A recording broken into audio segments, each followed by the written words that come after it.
Yung Kachoy, so mag-start na tayo ulit maggawa. Naayos ko na lahat ng motor ko.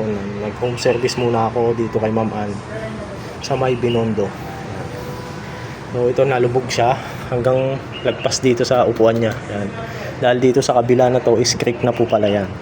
So paandarin na natin, check natin, makina, all wiring, kasi pati yung battery niya inabot, nalublog sa baha. Check na natin lahat para iwas yung ground at safe po siya sa mga travel niya. Okay? Ride safe sa ating Kachoy, mag-a-update ako. Okay, natapos na natin tong Hello Kitty Choy ni Madam.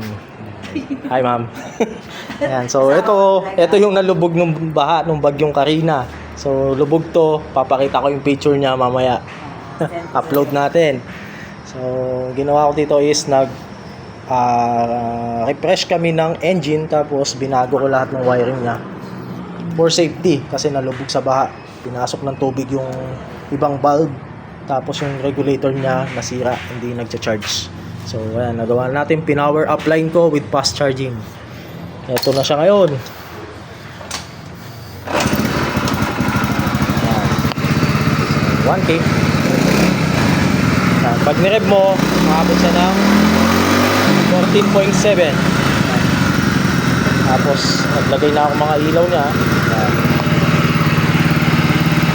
Ayan na. Headlight, naglagay tayo ng malakas na headlight. Ayan, headlight na. Low, high.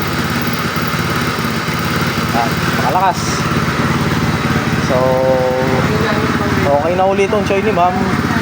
Susunod, palalakasin namin yung stator naman niya kasi medyo mahina na stator na light. Okay na lahat, goods na to. Sa mga gustong magpa-schedule o magpa-wiring kahit sa engine, PM lang po kayo. Ride safe sa ating lahat, Kachoy. Ingat po.